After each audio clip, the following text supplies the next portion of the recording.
నమస్తే ఫ్రెండ్స్, మీ Rajani. Welcome back to Rajani's world. Super టేస్టీగా కాజు ఫ్రైని చూపించబోతున్నాను.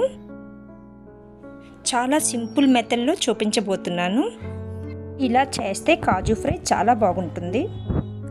అన్నంలోకైనా చపాతీలోకైనా సూపర్గా తినేయొచ్చు.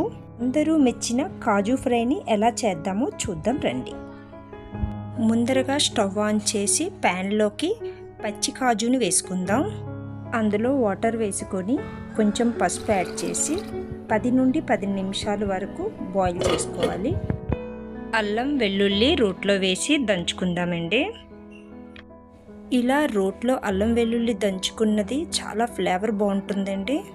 మూత తీసి చూద్దామండి కాజు ఉడికిందో లేదో. ఉడికిపోయిందండి కాజు. ఇప్పుడు ఒక బౌల్లోకి తీసుకుందామండి కాజుని.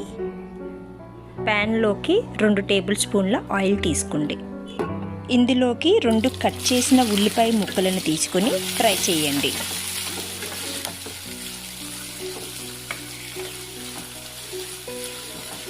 ముందుగా దంచిపెట్టి ఉంచుకున్న అల్లం వెల్లుల్లి పేస్ట్ని ఉల్లిపాయల్లో వేసి పచ్చివాసన పోయేంత వరకు ఫ్రై చేసుకుందాం.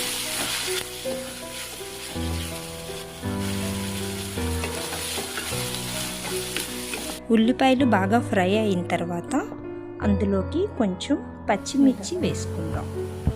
మరో 2 టమాటోలు తీసుకొని ముక్కలుగా కట్ చేసి వేయండి. ఫ్రై చేయండి. అందులో తగినంత ఉప్పు వేసుకొని కలపండి.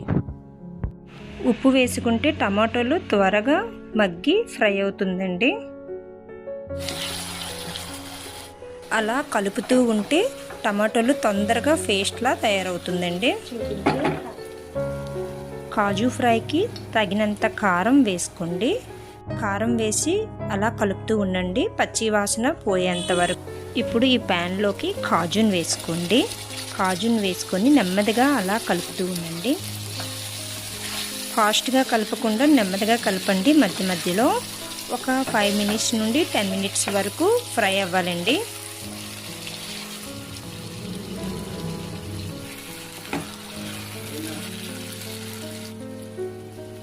ఈ కాజు ఫ్రైలోకి కొంచెం కరివేపాకు తీసుకుందాం.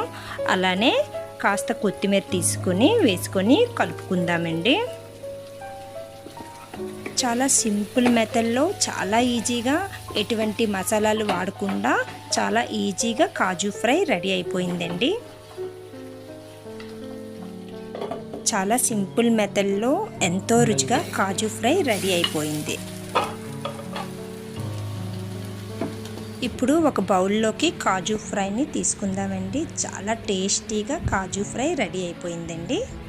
మీకు ఈ కాజు ఫ్రై నచ్చినట్లయితే లైక్ చేయండి, షేర్ చేయండి, సబ్స్క్రైబ్ చేయండి. Thank you for watching.